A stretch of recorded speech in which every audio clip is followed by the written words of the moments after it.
Hi Virgo, welcome to Higher Source Tarot for a tarot reading for all Virgo, Sun, Moon, Rising, and Venus. Thank you to all of you so much for all the support. I send you love every single day and positive energy. And if you're new here, welcome to you. I post new readings every Friday, then again on Monday. So if reading doesn't resonate, come back in a couple of days. You can watch a new reading. It's always somebody's reading. It's not always everyone's. Fridays are always a general reading. Mondays are something different every week. Plenty of variety. So if you like tarot and you like the channel, I'd love to invite you to subscribe to Higher Source Tarot. All right, what advice do you have for Virgo? Sun, Moon, Rising, and Venus. What does the Virgo need to know, please? For the best and highest good of all concerned with Virgo. Messages for Virgo. So we'll start here with the tarot and then we'll have the angel answers.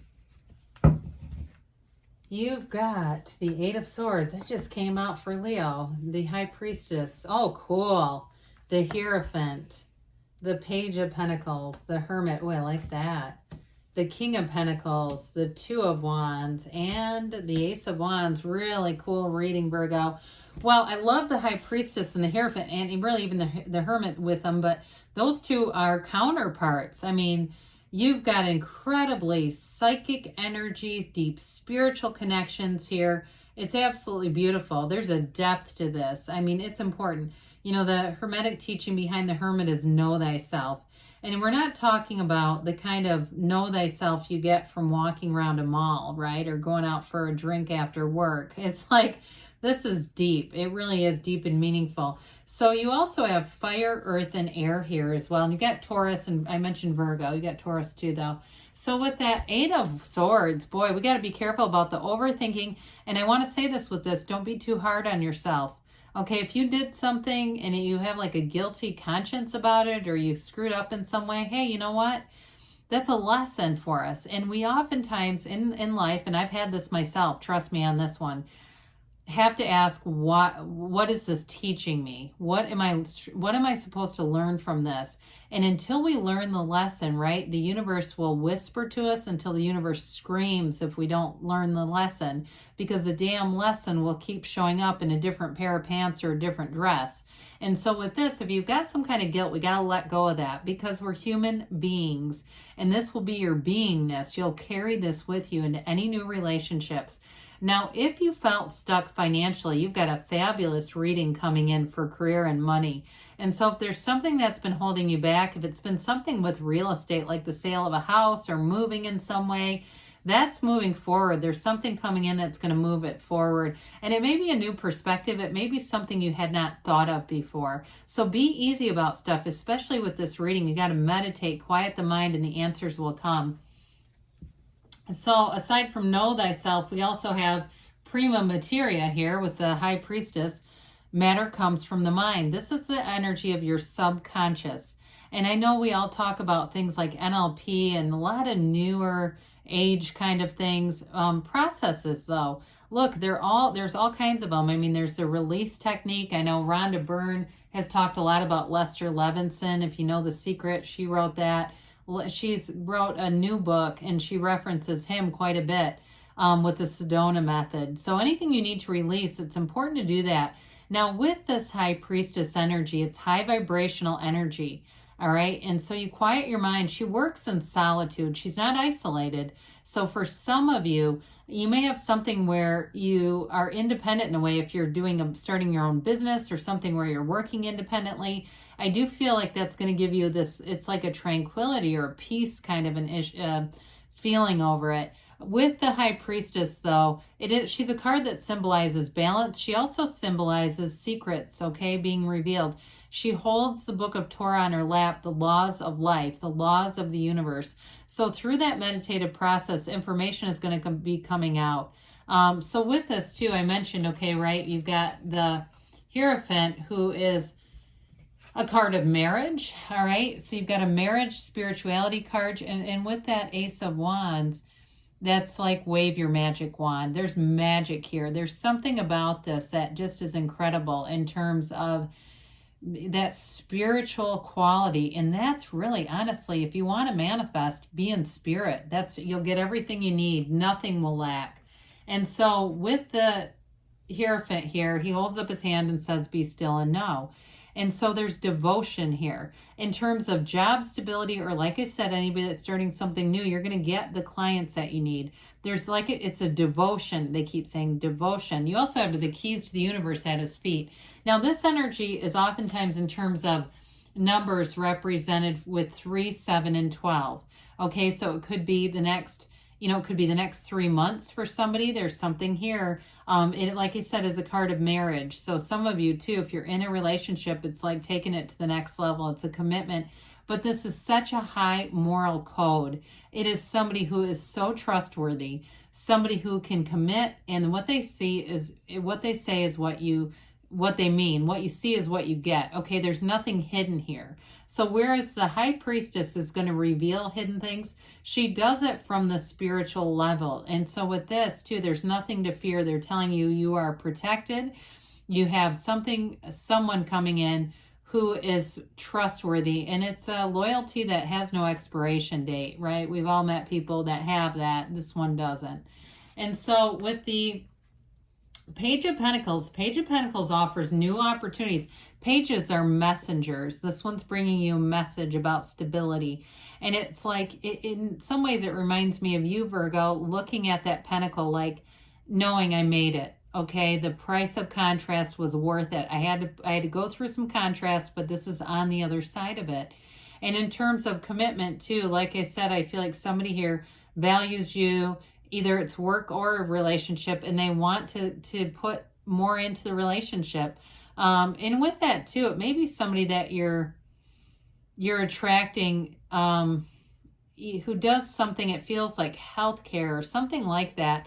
And it may be related to where they actually physically work on people. Okay, maybe they're a paramedic, or honestly, even like a dental hygienist or something like that. I feel like they do something with their hands, but it's related to that, to helping other people in some way. So with the, I also saw somebody playing the piano briefly, so I want to mention that too. Maybe that's why. There's something about that that's very hands-on. That's what I keep hearing, hands-on. So with the Hermit here, this is wisdom, it's knowledge, it's your inner guru, it's your shaman that tells you you are on the right track here. Now, this is an important card. The gray in the cards is not as bleak as it looks. It always means wisdom coming in. You've learned from past experiences, and it's time to move forward. You've got an energy of real solitude here. And so if you feel like at times you want to be by yourself, be careful not to call that isolation. I feel like the Eight of Swords, there's something about that where it's been labeled for some people as a bad thing. Like it's all a matter of perspective. There may be times that you say, look, I like to take some time for myself. That sounds a lot different than I'm isolating again. And so with the Hermit, he doesn't ever feel alone because he's always connected to spirit and he's always connected to humanity. So it can be that mental diet where you might disconnect yourself from society a bit. You don't get onto all the social media apps. Maybe you quiet some things down for a minute and you feel whole again. You feel like, there's something more to this world than all that noisy stuff. But I'll tell you, with that, when you do it, you'll manifest. I mean, stuff will start coming in because you've planted the seed and then you've kind of dropped the desire. You've allowed the universe to fertilize and cultivate it. Because here's the cultivation. He's covered in grapes, just like the Nine of Pentacles, the luxury card. And that's for a reason. With the King of Pentacles, he has the absolute Midas touch. Anything you get involved with this, it's you and your own energy. You've got great ideas. You've got people listening to you, and it will turn to money. It will turn to opportunities. And a new job, it may be one of the best jobs you've ever had in your life. Okay, somebody who gets a new job here, this is great. It also may be a boss who isn't something, there's something important about it, who gives great advice, who gives great leadership, guidance. But it also, they do it for the good of the cause. Like they want everyone to be successful financially. This is not a greedy energy at all. It's a very generous energy. Okay, so in this too, you may find that you get little gifts. Even at work, I see somebody like you get extra days off where they go, don't worry about it, just take it off. And it's not a big deal. It's like this person knows that everyone needs their own mental health. And it also might be you in terms of your own self-care, because there's great balance in this. But I will tell you, it's stability in all areas of your life. So you've got great career expansion coming in with the Two of Wands, the card of the visionary. You see a future in terms of relationships or work. Twos are about partnerships. They are about duplication and growth. And of course, the wands are all about expansion. So in relationships, you make long-term plans. You look at the future. You see that things are going somewhere. And it's exciting. I mean, there's no holding back here. It's all about moving forward. And it's a card of great success. So with the Ace of Wands, we love it. I absolutely love this, because this is the energy where you can't wait to be in your life. You say, this is cool. There's excitement here, enthusiasm, vigor. There's a zest for life with this. In relationships, it's romance and passion and feeling like, again, great compatibility. You can't wait to be with the person. And especially with the Hierophant and High Priestess here, it does indicate a high level of compatibility. There's an easygoingness about this. There's just something that flows and works together. So you're going to be in flow for sure, Virgo. But there's, like I said, a nice tranquility with it. So let's see here what the angels have to say for you. What else does Virgo need to know?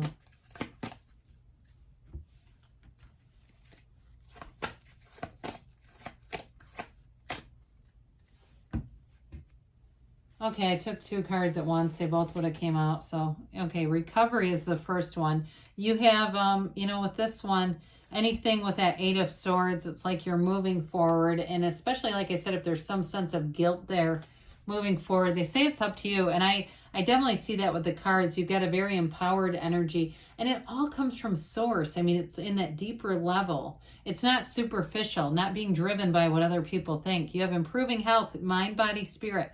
So if there's been something holding you back, like other people's opinions, I feel like you're going to break free of that. And within the next few weeks, they say, and you've got Don't Stop, Virgo. So good things are on the way for you. I love you, and I'll be back again soon.